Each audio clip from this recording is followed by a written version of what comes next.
e përcjellin të vdekurin 3 gjëra, cilat janë ato. Ende prej momenti që ti ke vdek, fillon ndryshimi. Ka vdek një i pasur, xhamat plot. Ka vdek një varfër, xhamat pak. Ka vdek një i pasur, hoxhallar plot. Ka vdek një i varfër, hoxhallar pak. I vdekuri a merr nga pasuria e tij ndonjë gjë? Qaddimuni. Më qani ma shpejt. Ja wejleha, ejne jedhebune biha.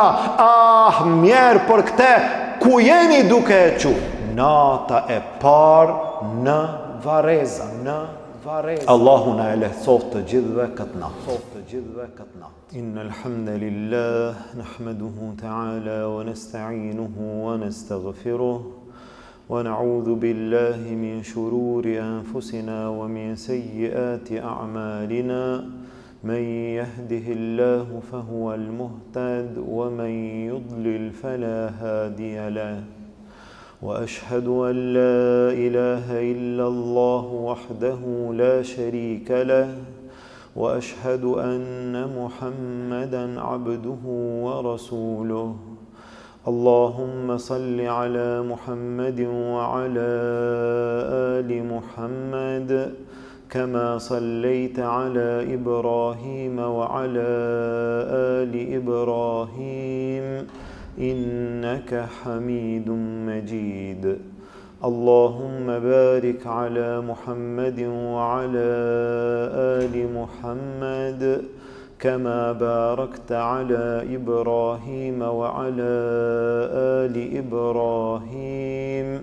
إنك حميد مجيد Falënderimi takon Allahut subhanahu wa ta'ala, atë falenderojmë dhe vetëm prej tij ndihmë dhe falje kërkojmë. Salavatet dhe selamet tona ja dërgojmë dashurit ton Muhammedit sallallahu alaihi wasallam, familjes tij, shokëve tij dhe gjithë atyre që e pasojnë rrugën e tij deri në ditën e gjykimit. Vëllezër të nderuar, jemi së bashku duke jetuar në hijen e fjalëve të njeriut më të mirë, i cili ka jetuar ndonjëherë, të njeriut më të zgjedhur nga Allahu Azza wa Jall, të dashurit të zemrave tona, të atij i cili nuk flet nga hamendja, ndërsa fjalët e tij janë ashtu siç thot Allahu Azza wa Jall, wa ma yantiqu anil hawa in huwa illa wahyun yuha. Ai nuk flet nga hamendja, ai flet nga shpallja që i vjen prej Allahut Azza wa Jall. Jemi me fjalët e Muhammedit sallallahu alaihi wasallam, të cilat neve na udhëzojnë, na këshillojnë, na porosisin, na nxisin në vepra të mira, na largojnë, na ndalojnë nga punët e këqija, që ne të ecim në atë rrugë që Allahu është i kënaqur. Me lejen e Allahut Azza wa Jall do të qëndrojmë disa minuta, disa momente që të përcjellim dhe të shtjellojmë disa fjalë të Muhammedit sallallahu alaihi wasallam, të cilat janë të rëndësishme për secilin prej nesh dhe janë të dobishme për secilin prej nesh. Në një prej haditheve të tij, Muhammedi sallallahu alaihi wasallam na tregon për njeriun pasi ai t'i dorëzon shpirtin Allahut Azza wa Jall, për gjendjen e tij dhe për përcjelljen e tij. Tha pejgamberi sallallahu alaihi wasallam, yatba'u al-mayyita thalath, e përcjellin të vdekurin 3 gjëra. Çdo njeri i cili vdes e përcjellin atë 3 gjëra.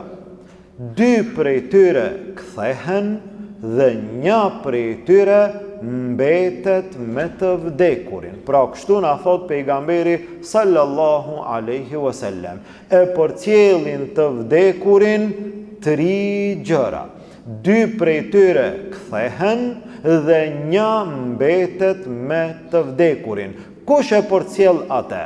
Tha pejgamberi sallallahu alaihi wasallam, yatba'uhu ahluhu wa maluhu wa amaluhu. E përcjellin të vdekurin 3 gjëra, cilat janë ato: ahluhu, familja e tij, wa maluhu, pasuria e tij, wa amaluhu, dhe veprat e tij. Pra çdo njeri, ata që i kemi përcjell, edhe neve që jemi gjallë, edhe neve që do të na përcjellin neve 3 gjëra. Së pari e përcjellin njeriun familja e tij. Kush e përcjell njeriun? Kush janë ata të parët të cilët qëndrojnë afër dhe merren me të vdekurin e tyre? Familja. Do të qëndrojnë djemt, do të qëndrojnë vajzat, do të qëndrojnë familje afër, do të qëndrojnë familjarët. Ata që e përgatisin, kush janë? Familjarët. Ata që çdo gjë e ecin deri në momentin që të del nga shtëpia i vdekuri janë familjarët. Deri ku? Deri në varreza. E përcjell familja. Pejgamberi sallallahu alaihi wasallam tha kështu: e përcjell të vdekurin familja, familja kthehet. Pra gjëja e parë që e përcjell është familja. Mirë, po familjarët kthehen. E don babën shumë, e don shumë, ka vdekur ai, e lëshojnë në tokë. Pastaj kthehen. E don nanën shumë, e ka dashur shumë, ja di vlerën, ja di rëndësinë, e di çdo gjë. Erdhi momenti me e lëshu në tokë. Pastaj njerëzit kthehen. E don vllaun, e don motrën, bashorten, e vladin dhe çdo kan tjetër, e don shumë. Vjen momenti që vdes. Çka bëjmë ne? E përcjellim atë, e lëshojmë në tokë, e mbulojmë me dhe. Pastaj kthehemi. Bile disa prej njerëzve po qofshin edhe familjar, ndoshta nuk ndalen edhe të bëjnë një dua pak më gjatë, të presin një kohë me të vdekurin e tyre. Ende prej momenti që ti ke vdek, fillon ndryshimi, ti ma nuk je ai që ishe, por derisa ishe gjallë, ti ishe ndryshe, ti kishe pozit, kishe vlerë, kishe rëndësi, kishe çdo gjë dhe të gjithë e kishin parasysh. Mirë, po ti tash je i varrosur. Është e njohur si hadith që të qëndron njeriu pasi të varroset i vdekuri, sa duke e therr një kafsh, duke e shpërndajt mishin e saj e kështu me radhë. Një gjë e tillë nuk është hadith. Nuk është fjala e Muhamedit sallallahu alaihi wasallam, por ndryshe është fjala e Amr bin Asit radhiyallahu anhu. Mirë, po, e mira është të qëndrohet pak, e mira është të lutet njeriu për atë i cili është varrosur, të bëhet dua për të vdekurin. Njerëzit edhe në ato momente që ti sa je lëshu në tokë, ende pa përfunduar, familjarët ngriten atje të bëhen resht, të bëhen radh dhe t'i përshëndesin të gjallët. E i vdekuri u kry ma i vdekuri. Familja kthehet. Po edhe si kur të qëndron. E keni pa dikush i cili qëndron të vareza, si i ka vdek një antar i familjes dhe ai tash rri 1, 2, 3 ditë. Pse rrin atje? Po rri me atë të vdekurin se e kam dashur shumë. A keni pa dikant? Nuk rrin askush. Krejt kthehen. Jo vetëm që kthehen. Edhe si kur të rrin, nuk i ban dobi. Që unë po rri me ty, a të bajnë do një dobi? Jo, nuk baj dobi, unë s'muj me ndet mbi vareza e ti, nën vareza dhe me të ban do një dobi, por vetë se asaj duaje që munde me bo. Familja kthehet. Çka bajnë familja për ty? Me gjithë sa ata që janë të mirë, ata munden me bo shumë mirë, po ajo e cila është thjesht një tradit, çka bajnë familja për ty? E hapin një të pame.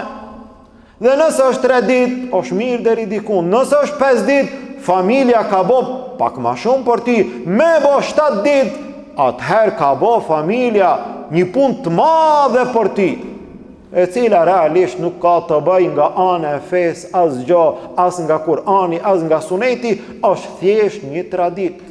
Mirë, po familja kthehet edhe e ban atë që mendon se duhet të bëhet. Ndërsa i vdekuri qëndron i vdekur i varosur. Gjëja e parë, familja. Familja kthehet. Gjëja e dytë, tha pejgamberi sallallahu alaihi wasallam, e përcjell të vdekurin pasuria e tij. Çka nënkupton e përcjell të vdekurin pasuria e tij? Ka thonë dietarët, ai i cili ka pas pasuri ndoshta më të madhe e përcjellin ata njerëz që kanë punu për te.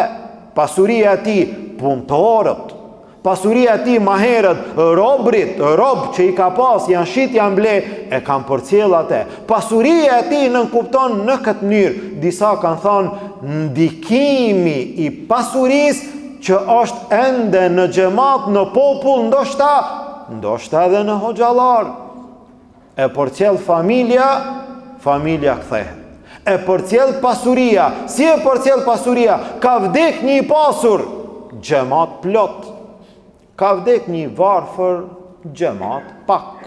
Ka vdek një i pasur, hoxhallar plot.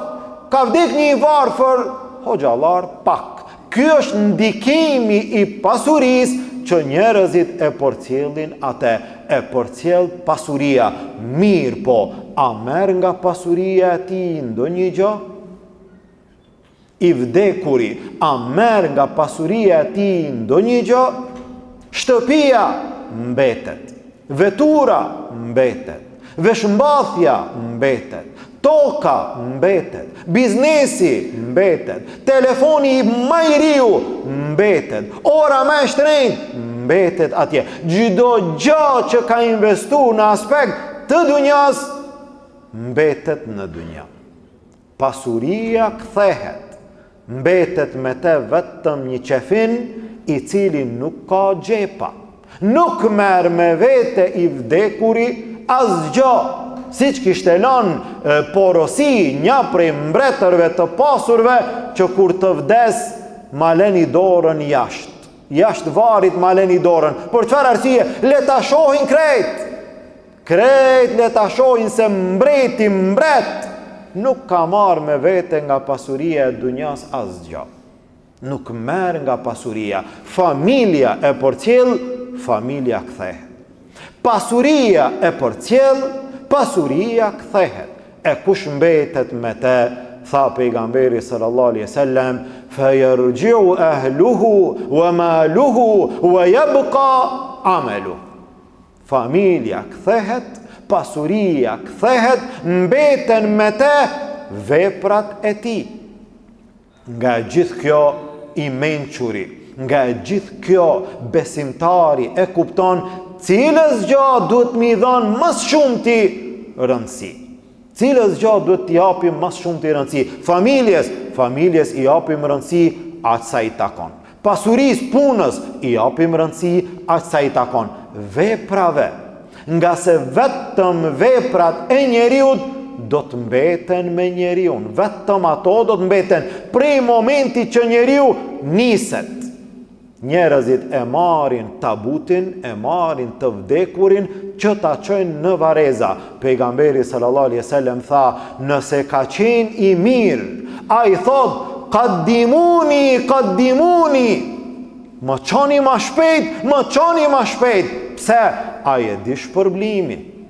Ai i cili ka qenë i mirë, e ai i cili ka qenë i keq, thot, ja wejleha, ejne yadhhabun biha, mjerë për këte, ku jeni duke e qu? Subhanallah, kush e shoqëron njeriun në këto momente? Kush është afër me njeriun në këto momente? Lëshohet njeriu në dhe mbulohet në natën e parë të jetës së berzahut. Thuhet që Enes bin Malik radiallahu anhu tha, kujtoni, meditoni në ato dynet të cilat nuk i keni përjetuar asnjëherë. Dhe meditoni, ndaluni, analizoni në ato 2 ditë që nuk i keni përjetuar asnjëherë. Cilat janë ato? Janë 2 ditë që ti kur në jetë nuk i ke përjetu. Ato do t'i përjetosh një herë, vetëm një herë. Cila është ajo ditë? një ditë e tyre është ajo ditë që ti do të përballesh me melekun e vdekjes. Ate nuk e përjeton çdo ditë. Ate nuk e përjeton disa herë. Ajo nuk ndodh e vazhdueshme, e përsëritshme në jetën tënde. Kur ndodh ajo? Ajo ndodh një herë. Dita në të cilën do të takohesh me melekun e vdekjes. Dhe në atë moment do të jesh i thirrur. Si do të thiresh? Kujtoje këtë ditë, përgatitu për këtë ditë, si do të thiresh? O filan? Jo. O Ahmed? Jo. O Abdullah? Jo. Me një emër, krejt si tjetër. O ti shpirt i mirë, apo o ti shpirt i keq. Subhanallah. Kjo është dita. Kjo është momenti të cilin ne nuk e kemi përjetuar, ne në mesin e njerëzve, por dikand je i mirë, por dikand je i keq. Asnjë prej njerëzve nuk është i mirë për krejt, apo i keq për të gjithë. Dikush është i mirë për një pjesë dhe dikush për një pjesë tjetër.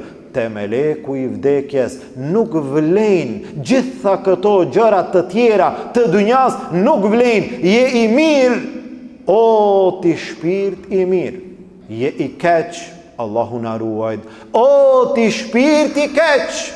Dhe kështu tha Allahu në Kur'an: Ja ayyatuha an-nafsul mutma'inna irji'i ila rabbiki radiyatan mardiyya fadkhuli fi ibadi wadkhuli jannati. O ti shpirti mirë, o ti shpirti qetë, o ti shpirti pastër, dil të Allahu, se Allahu është i kënaqur me ty. Hin në mesin e robërve të mirë, hin në xhenetin Allahu. Ky është përjetimi i parë. Dhe dita e dytë, atë ditë që njeriu do të del para Allahut Azza wa Jall dhe do të pret nga cila anë do t'i zbret libri, a nga ana e djathtë apo nga ana e majt. Dhe dy net të cilat nuk i keni përjetuar asnjëherë, natën ti bie pushon, natën ti flen, natën ti ki gajle, natën ndoshta nuk të zë gjumi, natën e kalon netët e ndryshme të jetës së kësaj dunjaje. Një natë është nata të cilën nuk e ke përjetuar asnjëherë. Cila është ajo natë? Nata e parë në Vareza. Allahu na e lehtësoft të gjithëve këtë natë.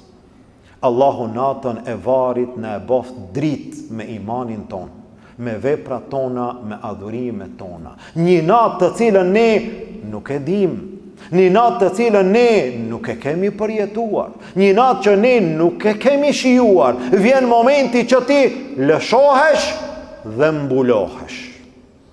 Kush do të qëndron me ty në ato momente? Tha pejgamberi sallallahu alaihi wasallam: familja kthehet, pasuria kthehet, dhe mbeten me te veprat e ti, qofshin të mira apo qofshin edhe të këqija. E duke qenë njeriu në natën e varit, duke qenë i varosur, ati i paraqitet një gjë.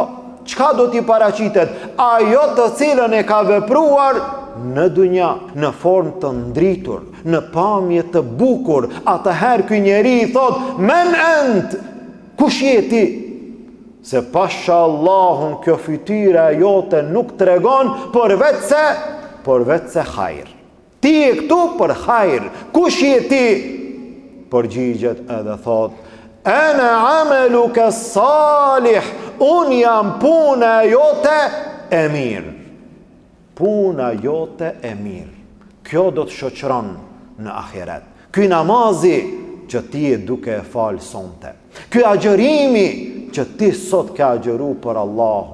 Leximi i Kur'anit, dhikri, duaja, raporti i mirë me tjerët, respekti ndaj prindve, respekti ndaj të tjerëve, ndihma, zgjatja e dorës ndaj njëri tjetrit, mbështetja, afrimi, vllazëria, dashuria me të tjerët, çdo gjë e mirë që veprohet në natën e varit do të shndrohet në dritë. Dhe nga ana tjetër, dikush i cili do të sheh një pamje të trishtueshme, një pamje të friksueshme, i cili do të thot, men ent, kush je ti? Se fytyra, se pamja jote nuk tregon përveç se ti këtu je për sherr, për keq. Thot, ana amaluka sayyi, unë jam vepra jote e keqe. Kush je ti? Unë jam ajo koha që thirrej ezani dhe ti nuk i bie në sejdë Allahut Azza wa Jall. Unë jam ajo dita e Ramazanit që ti ke ngrane dhe ke pi pa arsye. Unë jam ajo mangësia jote në dhënien e zekatit. Unë jam alkoholit. Unë jam bigjozit. Unë jam zinaja jote. Unë jam kamata jote. Unë jam gibetit. Unë jam shpifjet, gënjeshtrat e tua. Kush je ti? Unë jam vepra jote e keqe. Jo, dikush tjetër. Ajo që të ka shoqëruar në dunja, ajo e njëjta do të shoqëron në natën e varrit.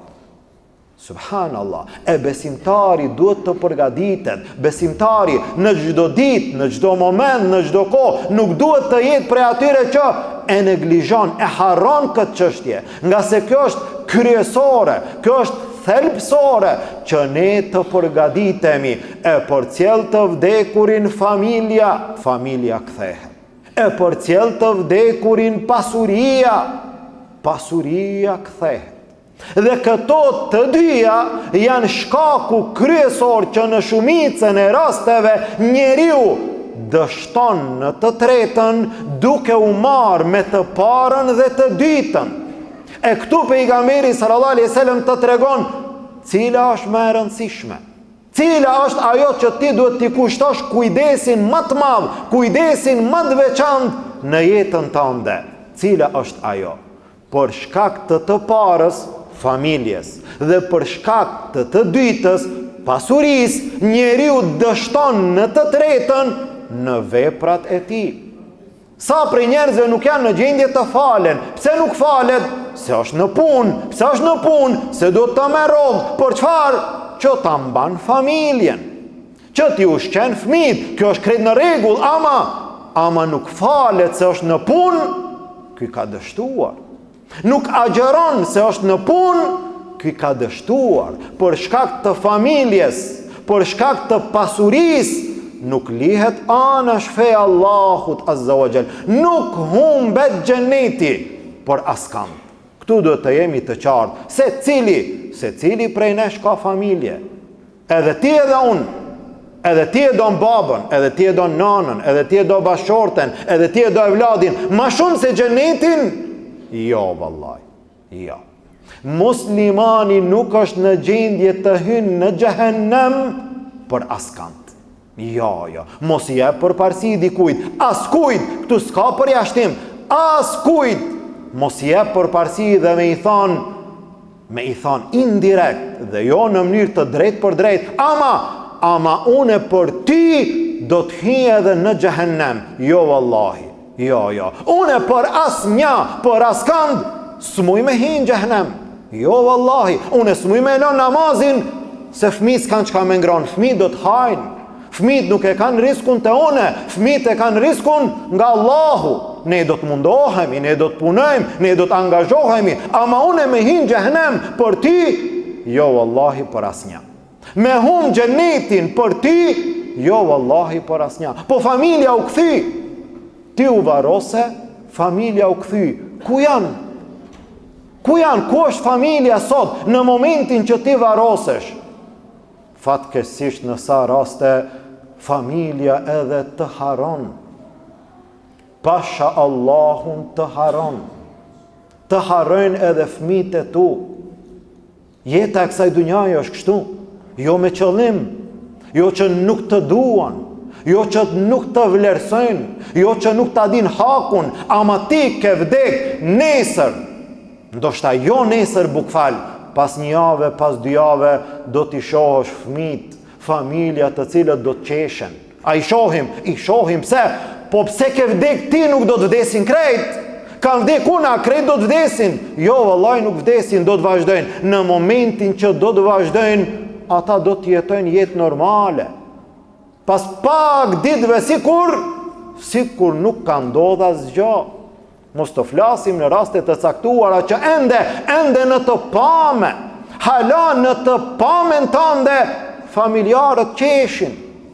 S'ka njerëz dhe bëjnë biseda të lira dhe kalon edhe në hajgare, ama ti atje i varosur, kush të gjendet afër? Kande ki afër? Familja jo, pasuria jo. Kush mbetet me ti? Mbeten veprat tua. E në ditën e gjykimit, Allahu Azza wa Jall i përmendi të dyja, pikërisht këto të dy gjëra. Tha Allahu Azza wa Jall: "Yawma la yanfa'u malun wala banun." Atë ditë nuk do të ban dobi pasuria e as fëmit. As pasuria në ahiret nuk të ban dobi, as fëmijët, familja nuk të ban dobi, illa men ata Allahe bi qalbin salim, përveç ati i cili ka ardhë te Allahu Azza wa Jall me zemër të shëndosh. Mos të flasim deri në atë shkallë sa që tha Allahu Azza wa Jall në ditën e gjykimit: "Yawma yafirru al-mar'u min akhihi wa ummihi wa abihi wa sahibatihi wa banihi li kulli imri'in minhum yawmaidhin sha'nun yughnihi." Atë ditë njeriu do të ikë nga vëllau i tij, nga baba dhe nga nana e tij, nga bashkëshortja dhe e vladi i tij, secili atë ditë do të ketë dertin e vet. E nëse kanë qenë të mirë, do të bashkohen përsëri në xhennet, nëse jo, secili në vendin që i takon. Mirë po, është e rëndësishme që ne ta kemi parasysh, mos ta humbim drejtimin, mos ta humbim qëllimin, mos ta anashkalojmë synimin. Synimi jon të jetë xheneti Allahut Azza wa Jall. Pra pejgamberi sallallahu alaihi wasallam në këtë hadith na ban me dije se të vdekurin e përcjellin 3 gjëra. E përcjell familja kthehet, e përcjell pasuria kthehet, e përcjellin veprat e tij. Këto janë më të rëndësishme që njeriu duhet të ju kushton kohë, angazhim në jetën e tij. Ne lutim Allahun Azza wa Jall, Allahu të na mundson që të shtojmë punët e mira, Allahu të na largon nga punët e këqija. Allahu ibadetet që jemi duke i bë gjatë këtij muaji dhe gjatë gjithë jetës tonë, Allahu të na pranon. Allahu të na pranon agjërimin ton, namazin ton, zekatin ton, sadakat tona, hatmet tona, lutjet tona, gjitha ibadetet Allahu të na pranon. Gjunahet tona të na fal dhe të na pastron. Nga dënimi i tij të na shpëton. Në Jannatul Firdaus të na bashkon. Amin. Walhamdulillahi Rabbil alamin. Wa subhanaka Allahumma wa bihamdik ashhadu an la ilaha illa ant astaghfiruka wa atubu ilayk.